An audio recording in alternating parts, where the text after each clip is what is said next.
Hey there, and welcome to this explainer. You know that one person, the guy or girl who never really talks about money, never shows off, but just always seems to have it and lives completely stress-free? Well, today we're diving into some incredibly fascinating data that reveals exactly how the most ordinary, unglamorous businesses are quietly building massive wealth in 2026. Now, you might assume the path to true financial freedom requires, launching a massive tech startup, securing millions in venture capital, or becoming some huge social media influencer. We're basically conditioned to think that wealth only comes from the next big disruptive innovation, right? But the data suggests something entirely different. The real secret? It's boring businesses. And I don't mean boring isn't bad. I'm talking about everyday services that 99% of people completely dismiss as mere jobs. Because they lack that flashy Silicon Valley appeal, most folks just ignore them. Yet these businesses solve constant, inescapable problems that people face literally every single day. Section 1. The heavy hitters. We are talking about recurring and passive income. Okay, before you write off laundromats as a viable business, you've got to hear this astonishing stat: 94.8%. That means nearly 95 out of every 100 laundromats are still operating after 5 years.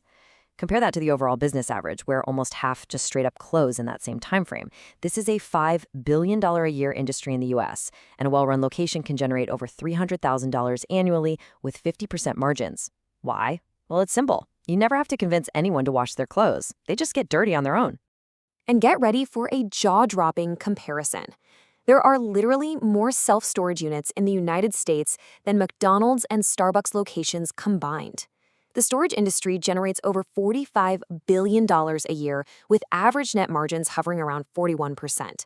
What's truly brilliant here is the customer behavior. The average person pays about $128 a month and stays for over 14 months. It is recurring income at its absolute finest. The crucial point across all these heavy hitters is predictability. Take automated car washes, where entrepreneurs like John Derry scaled operations to $6 million in annual revenue simply by using standardized monthly memberships. Then you've got ATMs, where you just passively collected $2 to $3 fee per transaction. Or pest control. That's a $30 billion industry where 85% of residential income comes from recurring contracts. The key here is predictable, repeating income. Moving on to Section 2, the hustle. Low-cost entry points. The crazy thing is, the barrier to entry for a lot of these businesses can be incredibly low. You can launch highly profitable operations like specialty vending machines or a pressure washing service for well under $10,000.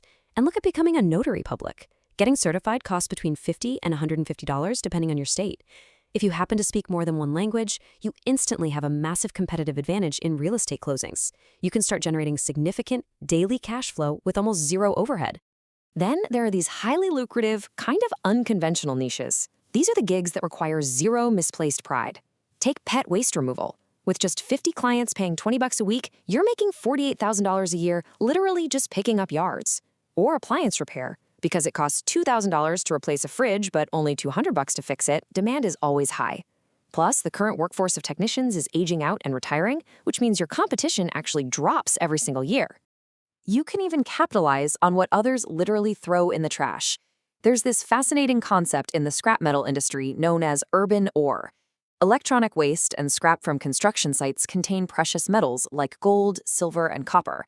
By acting as a middleman, basically collecting this scrap and selling it to recycling plants, you are turning other people's trash directly into cash. Section 3. The master key. The convenience economy.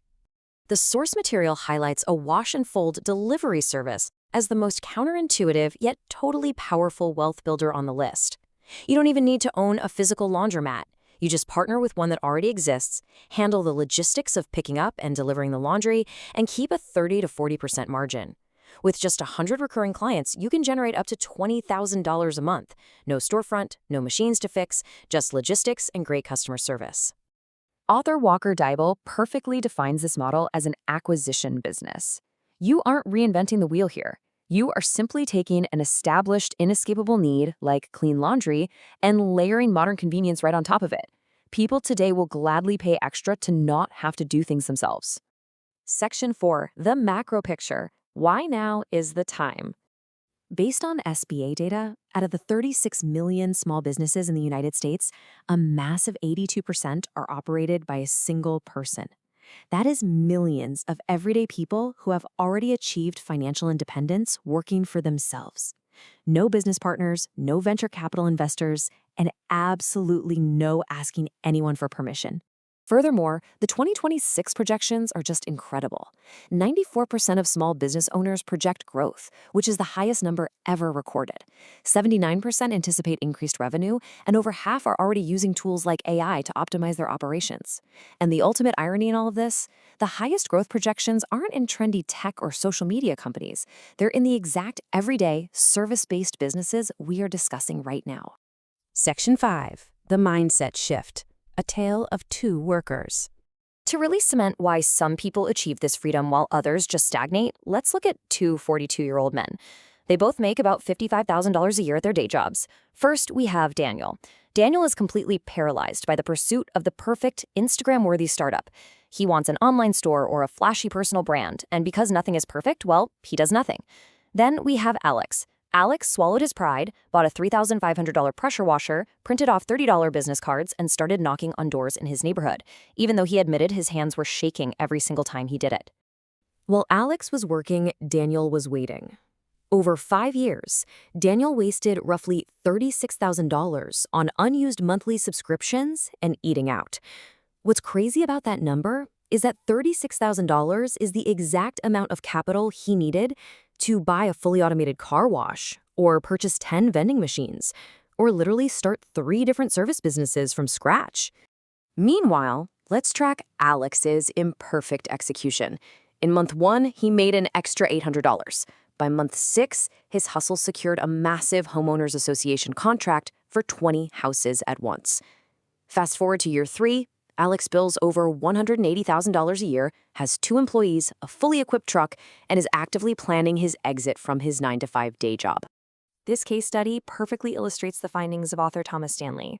He noted that most millionaires in the United States didn't inherit their money and don't work in glamorous industries. True financial comfort comes from owning businesses that solve simple, tangible problems. Problems that absolutely do not rely on a booming economy to survive. The absolute common thread across all of these forgotten businesses is that the demand is inescapable. It's eternal. Clothes will always get dirty. Appliances will always break down.